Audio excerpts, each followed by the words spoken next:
Hello,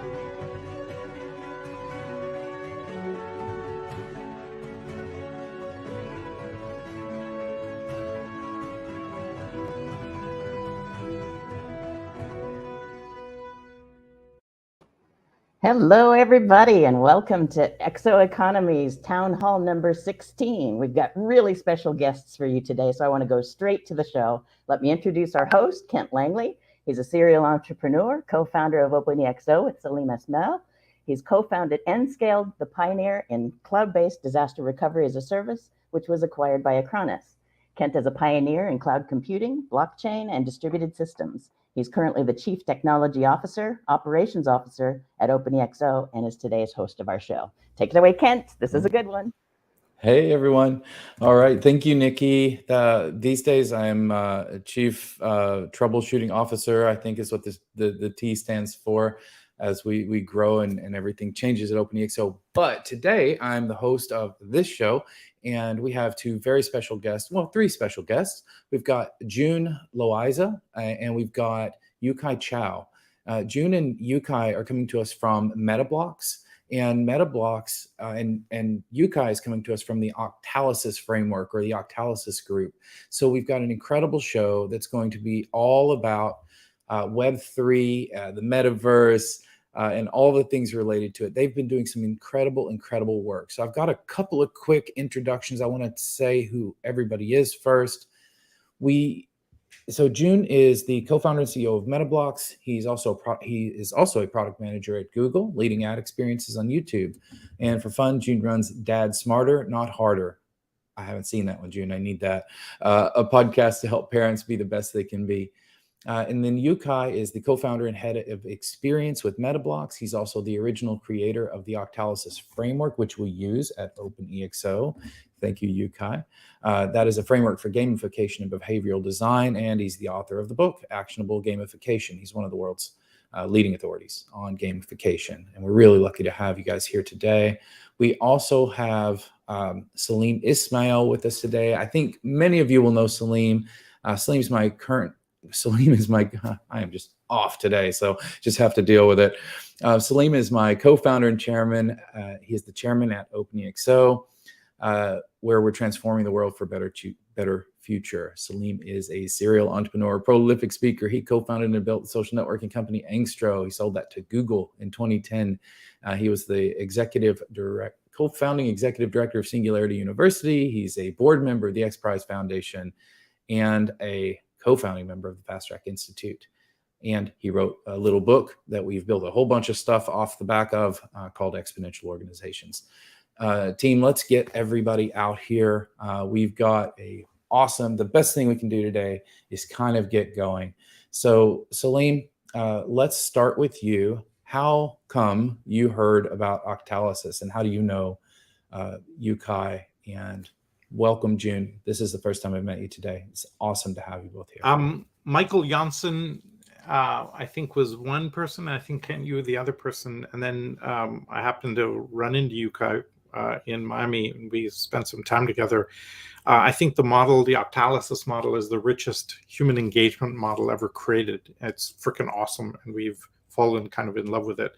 And I think the intersection of that plus EXO and some of the work you guys are doing in how to bring that model into the world in new ways is really fascinating. So totally biggest fanboy ever. That's awesome. Yeah, I ran into Yukai's work when I was doing some work with you, Salim, over at the X Prize Foundation, and somebody in passing said something about this thing called Octalysis, and I thought that was the weirdest word ever, Yukai. So that'll be a good transition over to you. Why don't you take a minute to tell us a little bit about what Octalysis is? I know it's a big thing, but if you could sum that up for the audience who might not know about it. And then we're going to talk a little bit about Web3 and Metablox. So we'll get into that. And Jun, I have some questions for you, and I have several questions from the audience. So take it away there, Yukai. Sure. The Octalysis framework is what I'm most known for. It's a framework about gamification design and behavioral science. It's called the Octalysis. As weird as it is, because the combination between the word octagon and analysis. So it is an octagon, and we break down all human motivations into 8 core drives. So everything we do is based on one or more of these 8 core drives. So, and if there's none of these 8 core drives there's zero motivation, no behavior happens. And so this is a framework I've taught at places like Stanford University, at Yale, Oxford. I've taught it at Tesla, IDEO, Uber, variety of places. And it's something that a lot of people have told me have changed their lives because they understand how the brain works and how to motivate people's experiences. Well, most recently, Yukai, I told you a few months ago when I spoke to you that we were going to be using Octalysis to build a game. By the way, yesterday was Halloween, so I was out super late. So I'm just like totally flaky today. What did you dress up as? I was a shark, a hammerhead shark. It was fantastic. Nice. There are pictures, but I'm not showing them today. We did an Octalysis brainstorm at our company, and it's affecting 2 things really dramatically. Well, 3 things really dramatically. One is a game that we've put out, a mobile game where members of our community are competing to earn experience points and do things that are beneficial or desired actions, as the framework dashboard would call them. And we also used it we're using it to rethink some of the ways we do education. We've learned a lot from you over at Octalysis Prime. And then we are using it for the implementation of our new platform. There are many, many features of the new platform that's launching this month that have game techniques built in them to drive desired actions and get to those win states that we seek. So it's really been a lot of fun. And, Jill, do we have a video that you wanted to roll? Is that still true? Or did I miss something there? Just checking. Okay. Ping me on the chat if you still want to roll that video, because I didn't see it yet. We've been abandoned by our keepers.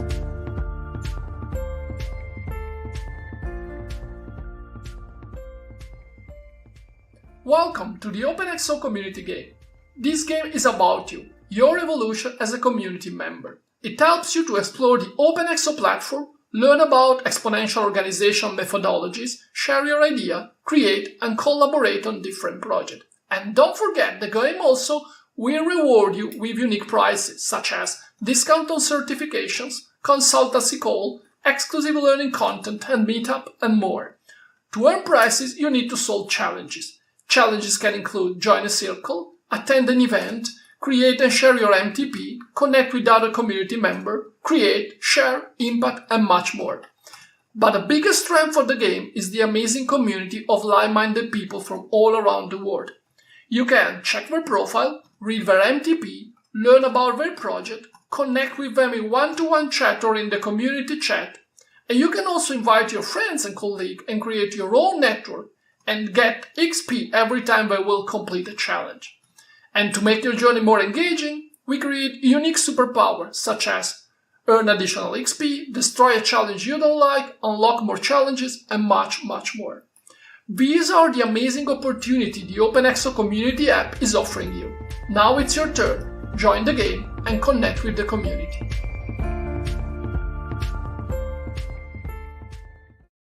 Okay, so that's one of our efforts at building some game things into our community. But now we're going to transition and we're going to talk a little bit about Metablox. Jun, I think it'll be wonderful if you could first give an overview of Metablox for the people watching today. What is it? Why did you do it? And, what are your greatest hopes for it?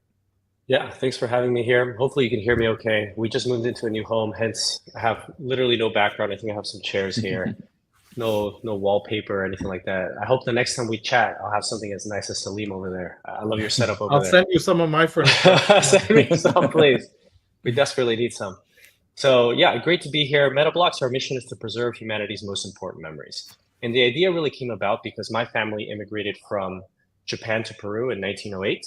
But that's really all I know about my great-grandparents. I don't know their hopes and their dreams, what they wanted, all those memories there. And when we think about, and I thought about how am I going to pass on my most important memories or the family's most important memories to my children, my grandchildren, my great-grandchildren. And I thought about where our memories are today. Where, like I can ask you, Kent and Salim, where are your memories likely in something like Google Photos or a Dropbox? You post on Instagram, maybe a Facebook, all centralized in a certain location. and it's a single point of failure. So in the future, if you want to pass those on to your children or grandchildren or great-grandchildren, if they're not paying for your Dropbox account or maintaining your Google account, or if Facebook, I'm not sure if how people have invested in Meta or Facebook, but the stock is dropping. So 10 years from now, 20 years from now, who knows where that company is going to be.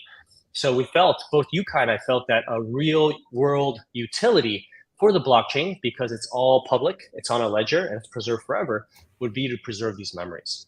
So that's what the goal of Metablox is, first and foremost, the mission.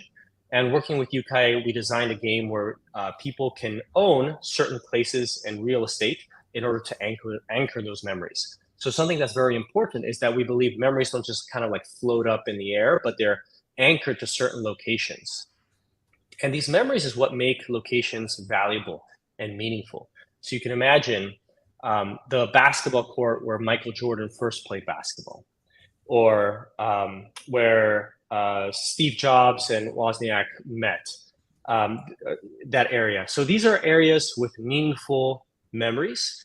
And when you think about the NFT community, so now we're talking about Web3, when you're thinking about ownership, if you want to own a piece of real estate, in the real world, of course, there's a certain utility. Like, I bought this house, there's a utility because I can live here. Now, when you think about virtual real estate, there's many different utilities or many aspects for scarcity. And I don't want to jump into that because Yukai, I think, can speak much more eloquently than I can. But one thing we thought about was that real world locations have true scarcity. We can't just make up a new location because we're tied. We have that one-to-one relationship with the real world. So we have that true scarcity. We can't just mint a new batch. Second of all, is that the value, why you want to own it, is because you believe it has intrinsic value because of the memories it has, and long-term value because ultimately, as more and more real estate gets taken up, you're going to have more scarcity to it. So this NFT project is not tied to the creative design of an NFT, rather it's tied to the meaningful stories and history and background of those locations, which we believe have intrinsic value, as opposed to, and we believe many NFT projects are great, but as opposed to other NFT projects where you're trying to create like an owl or like an ape or a lion and trying to somehow give it value and meaning so that it goes up in price. So I'll stop there, see if you guys have any comments or questions, and also want to open up to Yukai to see if you wanted to add any more comments to that. Yeah, go ahead, Yukai. What would you add around the purpose of Metablox, why you did it? It's got to be a lot of work. What keeps you going? No, I think Jun summed up pretty well. That I was just talking about when NFT first came about, and I have some background in working as a chief experience officer for one of the co-founders of Ethereum, and a few other Web3 stuff where I designed tokenomics, whatnot. And I think most people, when they first see Web3, they see NFTs. It's a very curious kind of thing, like, oh, why are these JPEGs worth that much? And we can use the Octalysis framework to actually break that down. It ended up being 3 of the 8 core drives: scarcity, meaning, and community. So that's core drive 6, 1, and 5. And I think Metablox component is that there's not just scarcity in the real world, but there's also true non-fungibility, which is, gold, your gold, my gold, we can trade. It's scarce, but it's fungible. But real estate is non-fungible. Your home, my home, even if it's the exact same dimensions, you have your memories there. You had your first child, let's say I graduated from high school, and those have different meanings to it. And so the second part is the meaning, which I think is the most important. In a lot of my talks, I talk about how every project needs to have that epic meaning, calling that purpose, why this project, why humanity is better 20 years from now, because of this Web3 project. Because if you don't have that, then everyone's there just because they think they can get rich in 4 months. And that's obviously not going to sustain. And now we're in the bear market in NFTs. So you see that just kind of crumbling. I think that kind of aligns with the MTP literature that you guys talk about a lot and in exponential organizations, right? Having that massively transformative purpose is what unites people on a project, not the gains. And through that, you can build Core Drive 5, which is a community of it. So I think Metablox is a manifestation of which us trying to see what's a real world problem that the blockchain actually solves. Memories are timeless, locations are timeless, and we want to connect it to a timeless technology. So That's basically what we're doing with Metablox. I love it. Celine, we had Eric Pouillet on in the last town hall. We talked a lot about Web3. We talked a lot about NFTs. Do you want to give everybody just a quick summary of Web3 and NFTs? And then I've got a couple of questions, some from the audience and some that I just brought with me to the party about Web3 and the current state of the market and such. Well, I think for me, there are two things about Web3 that are fascinating. One is that you can take a crypto object or a blockchain object and have it be programmable. And that's pretty freaking amazing, whether that's money or NFTs or whatever. And I think the second part is the fact that if you have recognition or you post something or you own something, it's really, really yours. It's not some Web2 curator that's hosting your Facebook posts and they actually own all the content. And I think the two of those put together, when I look at the rise of all the blockchains, Cardano, Solana, Ethereum, etc., they're basically communities that have added massive acceleration via crypto economics and some of the human engagement models that Octalysis provides. So you add those three together, and Yuka, you were mentioning purpose. We have our MTP, or massive transformative purpose, which we think is fundamental to any exponential organization, and that it lines up so perfectly with a lot of our thesis and the way we look at organizations. And the key is you can now scale an organization and a community as fast as you can scale technology, and that's pretty amazing. Yeah, I would say, Salim, you just dropped a YouTube short, which is one of the shortest, ironically, descriptions of an MTP I think I've heard, and I've been talking with you about these things for a long time. I would definitely go check that out, everybody, if you haven't seen it. Look, the market hasn't been all roses out there with crypto and NFTs and all these things. As you mentioned, Yukai, the market has been sort of collapsing or crashing. But here you are. You've launched Metablox. You've launched Metablox in San Francisco, in Miami, in New York. I think I see Seattle on the way. I wasn't quite sure the state of that one. You're doing it at what some would consider to be the worst possible time. Do you feel that way? Yeah, I think one of the things that's unique about Metablox, it's all about the long-term vision. We really think about, grandchildren, what are they going to see? So we make a lot of decisions based on the long term, right? We're confident that, again, the memories won't fade. We don't know if people will want to play the same NFT games 10 years from now. Actually, rather unlikely. We don't know if people would like the same NFT animals 10 years from now. Just depends on how they maintain it. But it's unthinkable that memories that are important in your real life, we don't care about, nor the place that it happened. So we do think about the long term. And so even decisions like we use Arweave to store our memories onto the blockchain. At least that's on the roadmap. And most people use interplanetary file system, IPFS. IPFS, yeah. Yes. And the reason why we decided not to is because IPFS, even though the cost is very, very low, it still charges you continuously, perpetually for storage. But Arweave charges you at the beginning a little bit, and then it's forever there. And we think, if something's going to be perpetual, if we're going to want to have these memories for hundreds of years, then of course the solution that pays now and then stays there is the better solution. Of course, in the short term, we are obviously dealing with the ups and downs of the market. So we're also learning a lot about what do people like in terms of the moments and memories. And we're actually working on something that doubles down on the moments experience and allowing us to preserve and share memories with your private loved ones and families. And I'm sure Jun will talk about that a little bit later. So we're staying confident and patient long-term about the NFTs themselves. We're just making them more available. So it's there that people can start basically occupying the space, grabbing it early if they want. But at the same time, we're building a whole new ecosystem on the moments and memories that could power it. Nice. Yeah. So Jun, please. Yeah. And I'd love to add to that. So as Yuka was saying, we launched, people have minted the blocks, people are adding memories and moments. And what we've learned is that this idea of moments has resonated really well with our community and our audience. People are posting these moments, not even on their own blocks, because many times, because we've only launched in Miami and San Francisco and New York, in Singapore. We have an international community, and they can't even own those blocks. So they're just adding like what we call like moments in the wild or memories in the wild. So they really like this concept of posting these moments because it makes them feel like they're appreciating like every moment of their day is valuable. And so I have this philosophy when building startups and products is that we have to listen to the audience, and we have to really build out and expand on what the audience is using. And what we've learned is that the audience is using this concept of moments. And this is what we believe, especially during this crypto winter or market winter, like everything is down. Snapchat, I think, was down 80%, like Facebook's down, or Meta's down like 70, 80% as well. Like the whole market is down. Real estate, I assume, is next. So what we want to do right now is we want to really expand on that. What we've learned with our users, we've learned that many of them, it's surprising, many of them have stopped using Facebook and Instagram. Why is that?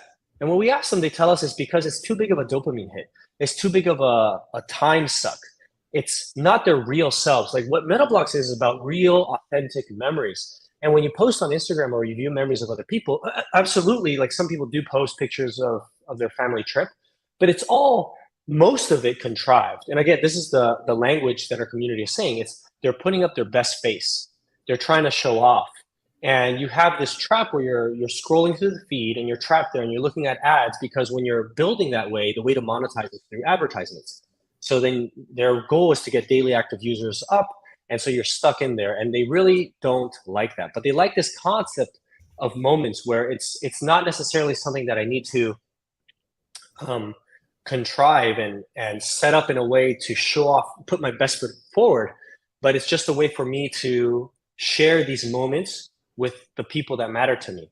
So as we're working on this product right now, and the alpha will come out in a couple of months, it's the learning of how we can create a product that will resonate with people to add their moments and memories and share it with their friends, family, and loved ones. And also how we can create a business model or revenue model that is not tied to advertisements. Because Ken and Salim, as you know, if you have a revenue model tied to advertisements, what does that mean? That means that you need to show off certain things. You need to really promote and discover certain pictures and videos that are going to attract people to come back every day and comment and like and get them stuck in this loop.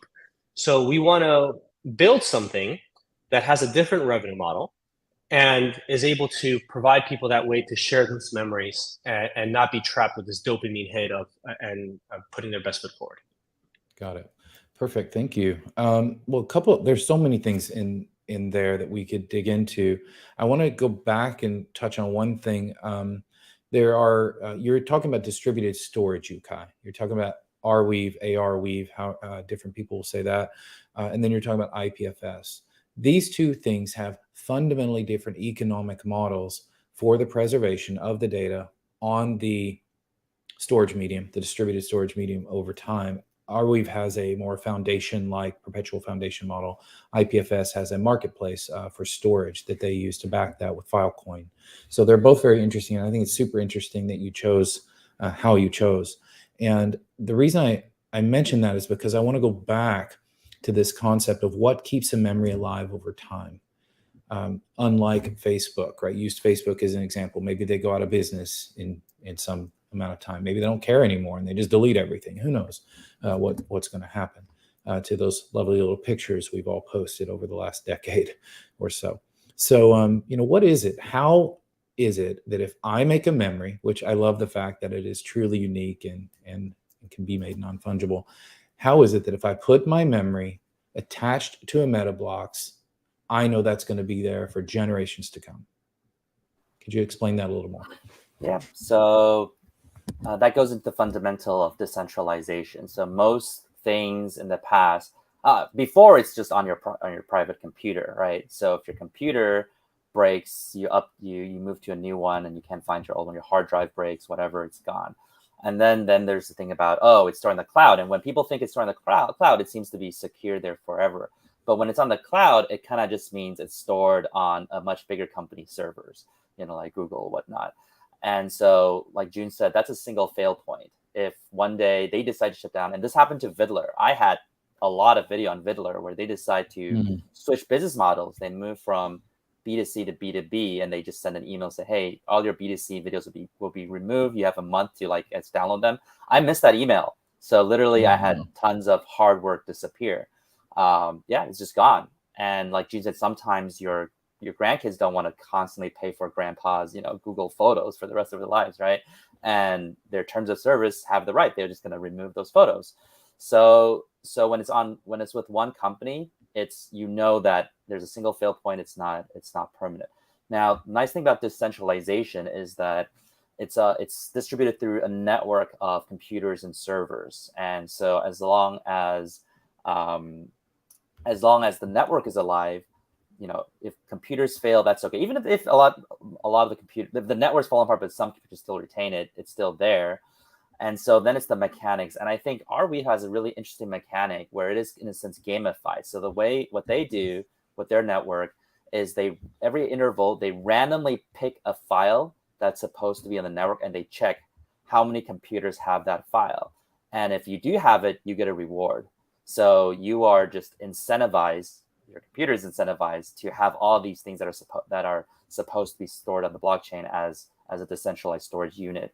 So I think that's something where it doesn't matter if all these companies, the tech companies, fail. That type of permanence and interoperability is useful. And that also means, this is why, like, going back to more gaming or whatnot, if I own, because NFT has a bad reputation in the gaming space. What people say is, oh, why would a game turn what's already abundant, which is digital assets, into something scarce? But in fact, these digital assets in the game are already scarce, right? You have to reach level 10. You have to reach 1,000 hours before you can get this. The difference is now when you get it's on the blockchain, which means that when the company shuts down, you can take these achievements, these they're in your wallet. You can take them anywhere. And possibly if another company shows up and says, hey, we create a new game world where all your past NFTs, they can come in your play, suddenly they're alive again. So you truly own the assets that you have, digital assets, and these assets, and including your memories, are stored in the blockchain, theoretically forever. Okay, awesome. Thank you. Salim, I'm going to jump over to you. Do you have a question for these gentlemen? The thing that I was fascinated by when I saw Metablox is all the other use cases you could add to it, right? Like, could you have people report problems and then get the city involved in solving those problems, et cetera, et cetera? There's all these other layers. Have you guys considered that? And if you have, when might we see that? We also have a question from Michael Friebe as to when will you expand to other geographies like Europe and especially here in Italy, he says, where clearly he's based. He's like, where can I have it? So Yep. 2 questions for you. Yeah, so the first one is, I think in the long run, our unique value positioning is that we want to be the dominant basic address that connects anything digital to a physical address. So if people have NFTs, they have digital assets, all those things, we can connect that to our NFT blocks, which is the location, and that makes the location more vibrant. So when people visit the location, they can experience it via AR, they can check different things. And so that includes opening up to, Salim, what you're talking about, other things that are happening in the real world being stored on it, and having a public ledger for the record. All the things that happened to this location in the past, regardless if it's crime or problems being solved, improvements, that public ledger could be there too. We don't have a timeline for any of that because we don't want to drown in our dreams. We want to just take it one step at a time. And this we specialize in drowning in dreams. That's like, yeah, that's the thing. Like, you have 1,000 ideas, but you only have 1 second at a time. So, and also that leads to the second part of the question, which is, when are we expanding? I think right now, again, we're double down on the memories and moments creation experience. So we're going to be focusing on an app that doubles down on that. But we're taking signals. So if we see a lot more memories appearing in a region, like in Europe or whatnot, we're like, okay, there's a lot of people in this community who care about memory. They're creating memories. Then let's open this up and create these NFT blocks for this area, because we now feel like first creating like the land and then saying who has memories here is not as efficient. It says, hey, who has memories anywhere? And if you have a lot of memories, then we'll turn the land into NFTs. We feel like that actually is a better order. First with meaning and then location, as opposed to first with location, then see if there's meaning. That's really nice. I think I was reading in the chat, and there's a few really interesting things going on there, and thank you guys for participating there.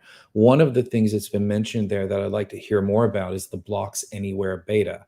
I think that's kind of what you were just talking about, Yukai. So if I walk down the street right now and create a lovely memory, let's just, for example, say it was bursting my tire in a pothole, I could go ahead and put that memory on the chain. Now that block hasn't been drawn yet. What's that mean? And when will my memory be drawn onto a block, and then the city might be able to see that and come and fix that pothole, is what Salim's insinuating. Yeah. So what we're working towards is, instead of top down deciding where the blocks is created, doing it bottom up. So Kent, as you mentioned, you're driving around the city and you take a memory, you can root it there in that area, and then we will make sure that the blocks is drawn and you get first dibs to mint that blocks. So that is in cool. a closed beta right now, and we will expand it later on. But that is the goal, so that it will be bottom up driven, as opposed to us telling the community, hey, this is where the next city is going to launch. It's like, no, if you have a great memory, we can you can add it in that area, and then we can draw the blocks there and you can mint it. That's awesome. And you definitely have some willing community members. It looks like we've got people putting memories in all over Italy, apparently, from the looks of this, and a number of other places. So fantastic. So keep an eye out for those folks out there from the Open EXO community. I want to shift gears just a little bit. We talked a lot about Core Drive 1, meaning, and you've heard a little bit about the massive transformative purpose, which definitely digs into meaning. This is one of the places where the EXO framework and the Octalysis framework have a lot of agreement, that we seek that purpose, we seek meaning, and you're clearly doing that. Deb Barg from Brazil has asked us, and she asked us through the game that you saw the little clip for earlier, actually, which was really cool. We've been able to use that to solicit input for these types of events. Deb says, with so much suffering around the world, with growing poverty and hunger, with our forests being sacrificed, how can we as communities help? How can gaming find solutions and options? Sure, I can take steps. So so gamification design is all about making important but potentially mundane activities more engaging, right? And there's already a lot of projects out there that are about gamifying safety, philanthropy, helping. There's lots of projects that I've personally consulted that before there's hey, the reward program is do all these activities and you get like a free Starbucks gift card. But now they're transitioning to, hey, do all these activities and you get to provide food to a kid who would be starving tonight. And that actually, I believe, is way more meaningful. You say, hey, instead of saying you got a $5 gift card, like 9 kids didn't have to starve tonight because of you, right? One definitely feels more meaningful than the Starbucks gift card for at least most people in the community we know.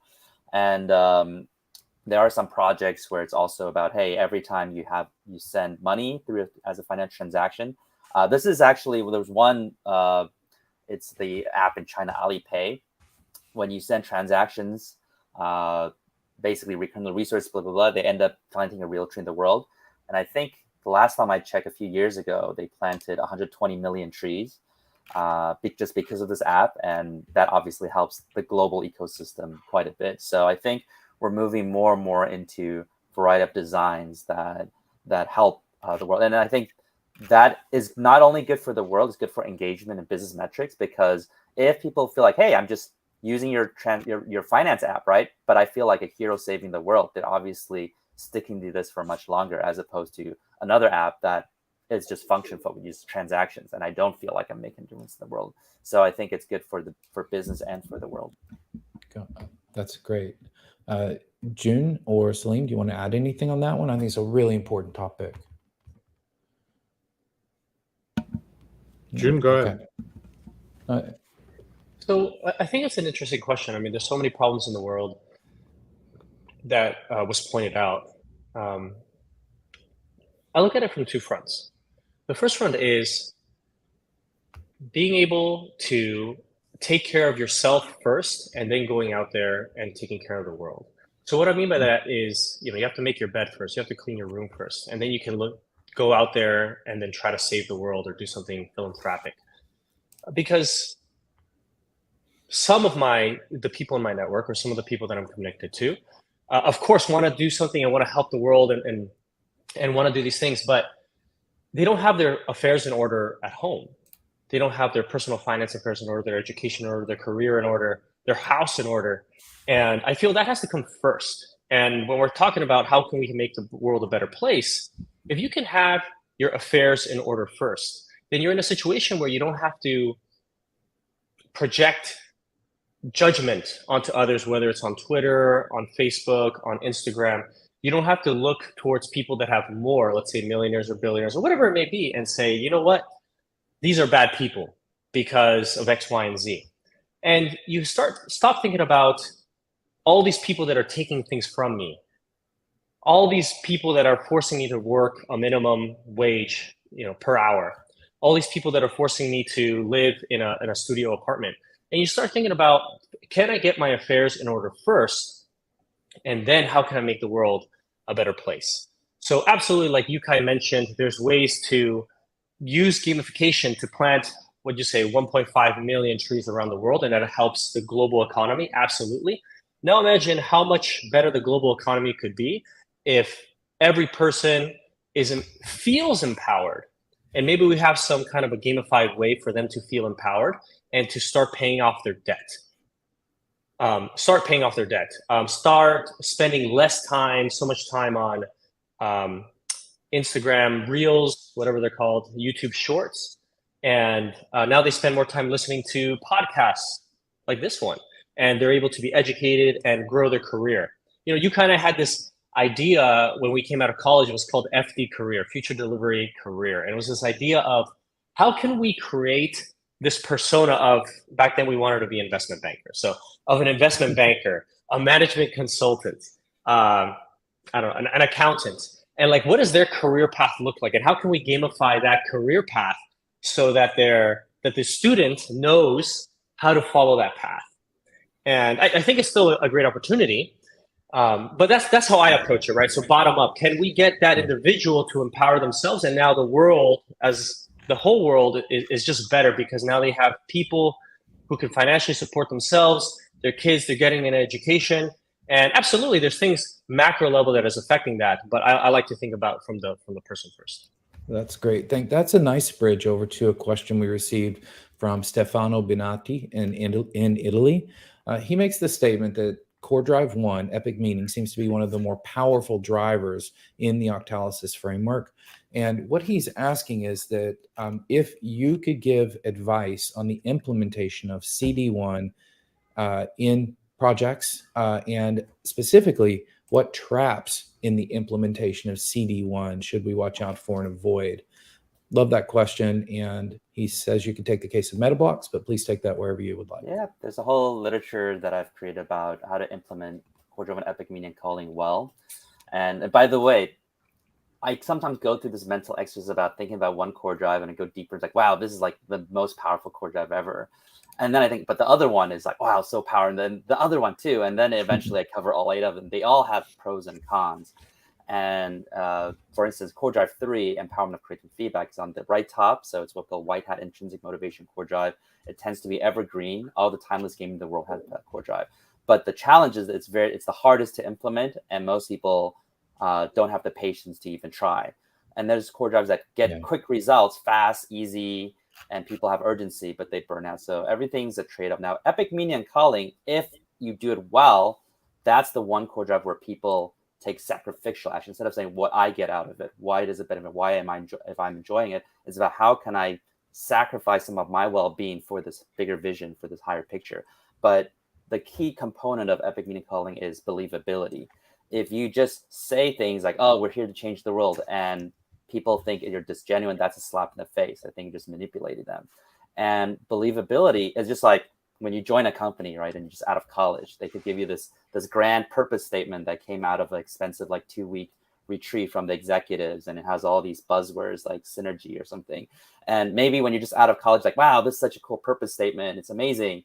And then on day 2, you realize no one really cares about the purpose, and the executives don't remember it. You know, it doesn't really matter. And when you join your next job, you get smarter. You don't even believe it on day 1. And so how to create believable? Number 1, the people claiming must show that they actually believe themselves, and to the extent that they are they're even taking sacrificial behavior because of it. Like Elon Musk, he says Tesla's mission is to accelerate the world's transition towards renewable energy or sustainable energy.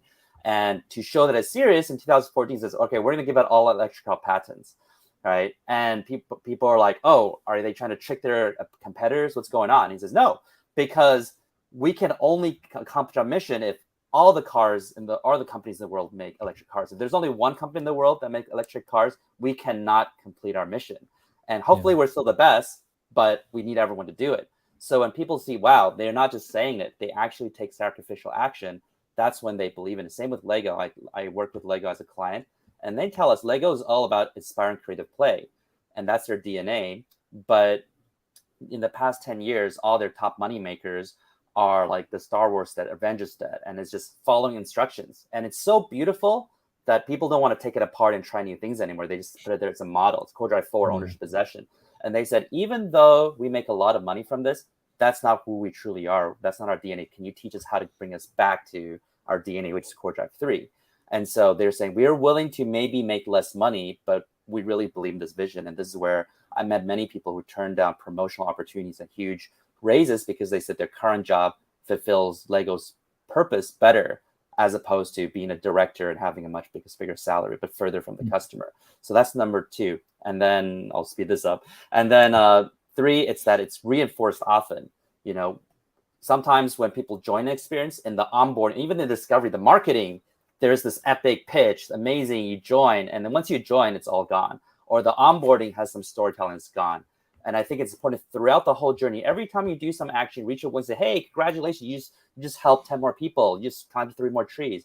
It needs to constantly reinforce that theme of you're being a hero. A lot of people, they work at a church. At the beginning, they feel epic meaning and calling. Then day to day, it becomes all this, response, not letting people down.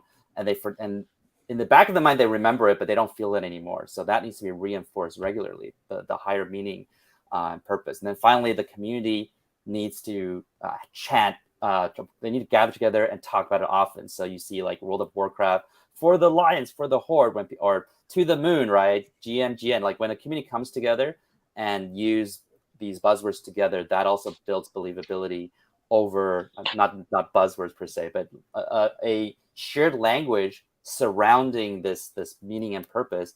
That also adds believability in people's mind that this is real, this is serious, because so many people are chanting about it. So those are ways you would execute this type of epic meaning and calling. That's awesome. Jun, you mentioned starting a journey in investment banking. I just have had this ringing in my head, like, which video game was investment banking most like? Yeah. Oh my God. I know, right? Wasting your life. It's probably Flappy Birds. No, I was thinking maybe like Mortal Kombat. No. The first few seconds is death. It's like, how do you play this? Click here to fly. Okay, click it. You died. Oh, I have to click not die. That's awesome. Except that's money flying, right? You know. Yeah. I want to add really quickly to what Yukai was mentioning as well, right? So Core Drive 1 is at the top of Octalysis, and it's opposite to CD8, which is loss and avoidance. And the challenge with epic meaning and calling is that there's no urgency, right? The loss and avoidance has the highest urgency, and epic meaning and calling has low urgency. So I'll give 2 examples. One, Yukai did mention Elon Musk and Tesla. So the idea was Tesla was not the first electric car. I think the Nissan Leaf came before it and some other ones. But the challenge was this idea, this meaning of saving the world was not enough if your car is ugly or if your product is terrible. So first and foremost, the idea is your product has to be really, really good. And then people also feel good about the purpose behind it. So if your product is not good, if the Tesla vehicle was not beautiful and didn't have a utility, didn't have a long battery life like the Nissan Leaf, then it would not have succeeded just with the meaning. Second is the example of Metablox. So we started off with this idea of preserving memories. And I wrote memories, Yuka has written memories, many of our community has written memories. But what we find was to sit down and to write that memory, you do it once a week, once every 2 weeks, once a month. And it's very meaningful, but it's also really time consuming. And it wasn't until we brought in moments that we saw more and more people be involved with adding their memories to Metablox. So there's this level of friction as well. Maybe Yukai, can add to that as well. But there's a lot of meaning, but there's so much friction that it prevents the user from taking an action. So the moments idea here is that in between. It has the best of both worlds. It's quicker. Every moment during your day should have meaning. And then it's a lot easier to add. It's an image. And so that's how we're building this idea of Capsule, which is the app we're building in order to make it just a lot easier for people to share these memories with their friends and family. And so we have a lot of thoughts on how they share it right now. We don't feel that it's optimal. So it's not optimal because there's too much friction to get it done, basically. It should be as quick as snapping a photo or dropping is that what you're saying there? That's currently how Moments is as easy as snapping a photo. But I think as a whole, when we ask people, how do you share your memories right now on Facebook, on WhatsApp, on Instagram, on Google Photos, there are aspects to those pieces that we believe is not optimal. We believe we can build just a much better and different experience to the market so they can add their memories and thus bringing more memories into Metablox. Okay, I'm going to shift us again. Salim, to do this cut over, I will need you to tell us a little bit about the EXO attribute, crowd, community, and engagement. So I'm going to address a question/comment from Michael Freebie in Germany, but to do so, I need to start with what is crowd, community, and engagement? Well, we have a bunch of attributes in the EXO model. MTP scale as externalities and ideas as internal mechanisms. And C on the scale is community and crowd, which is if you're an EXO, you pretty much have to use your MTP to create a community around yourself. And then there's incentive prizes and mechanisms to turn crowd into community. And then we use engagement like Octalysis dynamics to manage community and amplify and get them more involved and engaged in the MTP. The engagement aspect is what are the specific techniques you would use. And we used to just have a blanket concept for gamification and then incentive prizes. Essentially what Octalysis allows us to do is go really deep into that and add the richness of the model and basically essentially slot that into the whole of engagement. Just go do this, essentially, and follow the framework. So that's the quick summary of those. The others are staff on demand, which is the Uber model of not hiring your own staff, and leveraged assets, so SCA, and algorithms and data analytics is the middle one. So combination of all of those, but community and crowd and engagement are absolutely critical. And I'll go back to my comment from earlier. Every successful blockchain is basically taking community and adding crypto economics to it to accelerate engagement. Yes, and so Michael is bringing up DAOs and he's bringing up communities, and I don't think those are necessarily interchangeable. But what his question is how do you, and I'm saying you Metablox, with your Web3 project, want to stimulate interaction between groups, between community members, and possibly in a DAO-like fashion or a cooperative fashion where value to everyone is increasing. So if my block gets more valuable and my memories get preserved forever, what are the ways that you're stimulating or incentivizing actions that lead to win states where the value increases for everyone? Yeah, so I think it's apt to say community and DAOs are separate. Some DAOs can be run without a community, just with smart contracts, and so I think what we're focusing on. So we're maybe because we come from a Web2 background, we first want to focus on making sure, just like what Jun talked about, the product is good, the experience is good, and we want to start from there, hone in, refine, and as the product gets better and better, it makes more sense that people are using it and form community over that. And we understand that's a little different from a lot of other Web3 projects where they first build a community, and when they have a white paper, they build a community over that. Then with the community, they get the money, and then they build a product. And I think sometimes what happens there is that they realize they're unable to build a product, right? Which is why there's a lot of not malicious, but just unintentful like rug pulls where it's like, oh, we just didn't know how to build a product to begin with. So we're a little bit old school. So we want to, we have a community, but we're spending almost all our energy, and some of you might have noticed that too, on making sure we're creating a compelling experience of product with a strong value proposition, and then patiently growing the community alongside that that's aligned with our long-term vision.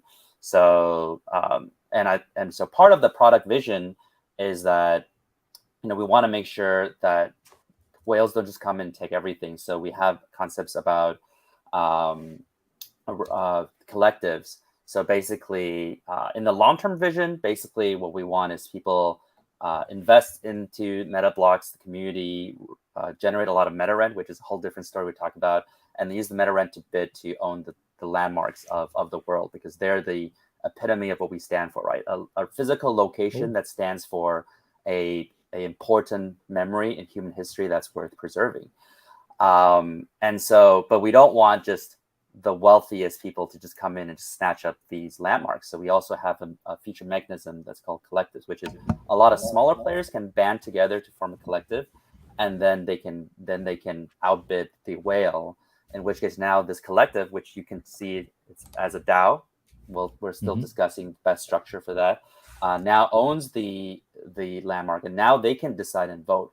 If they want to sell it for research, they can invest more into the community with different NFT blocks. Do they want to keep it? Do they want to do whatever with it?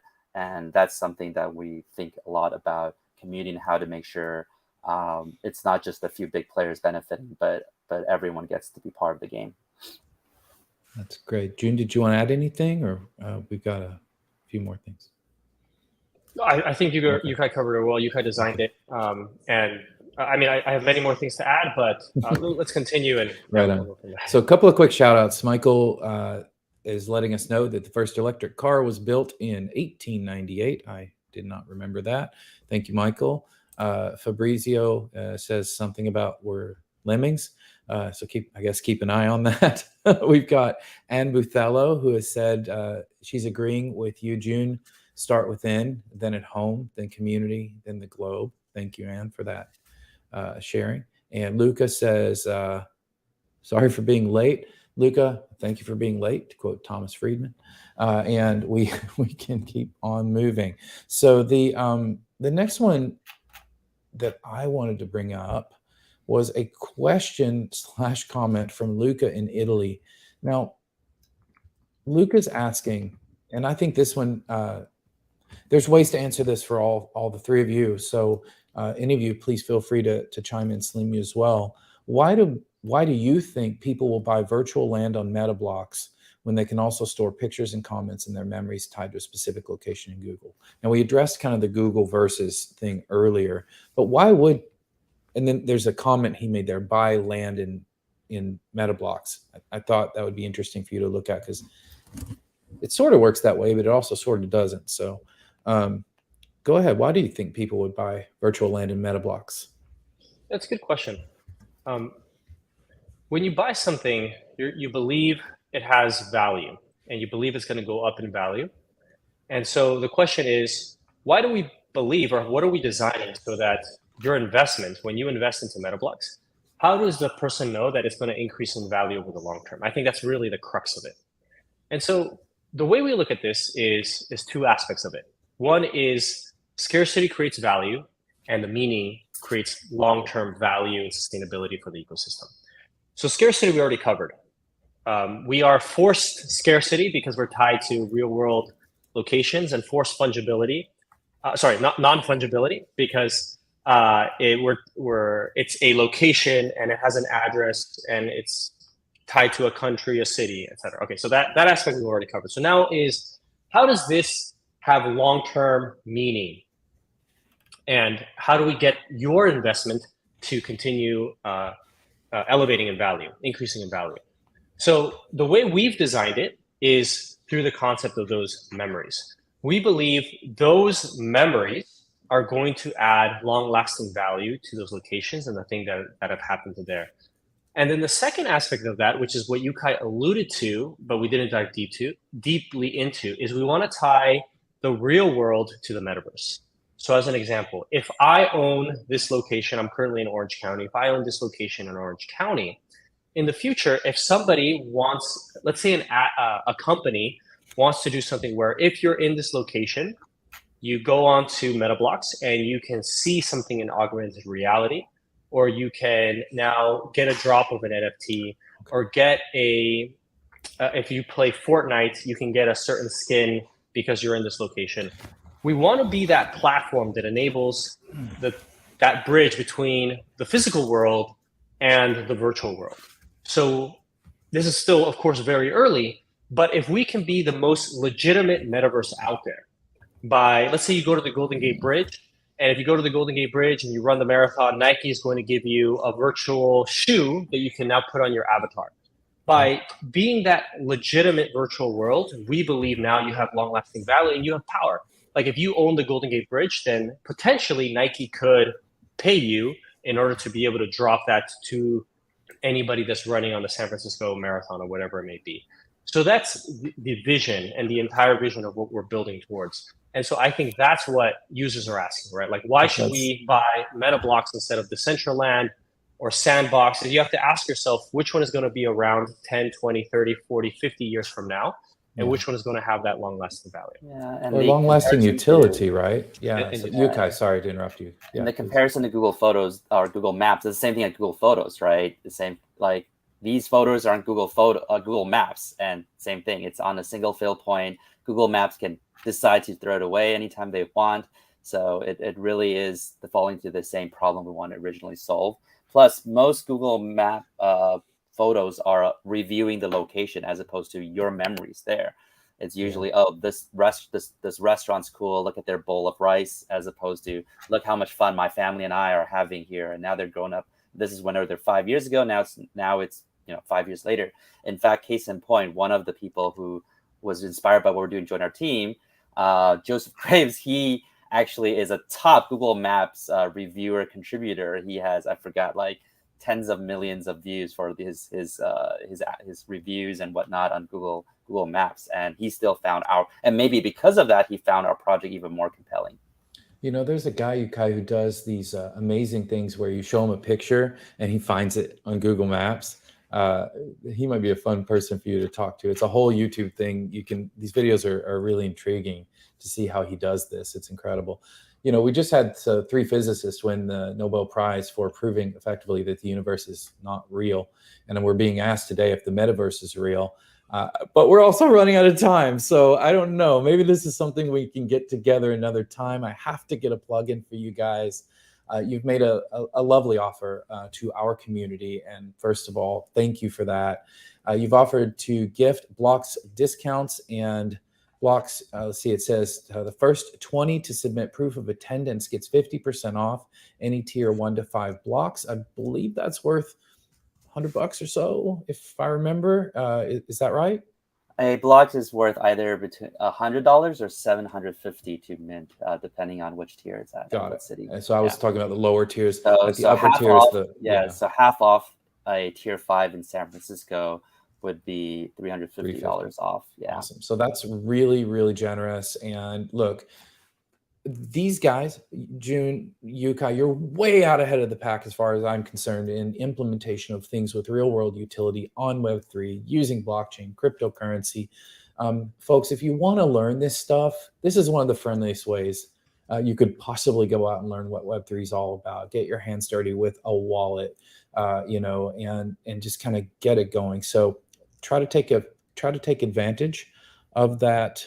Sorry, I'm looking at a couple of chat notes. Try to take advantage of that offer from these gentlemen. It's really generous. And I'm going to go check, because you know what? I have a whole bunch of meta rent I got when you were launching from San Francisco and Miami. And I've also, there were some blocks I wanted that I didn't mint. So maybe now you've CD8'd me. I guess would this be a little black hat, maybe to get that discount?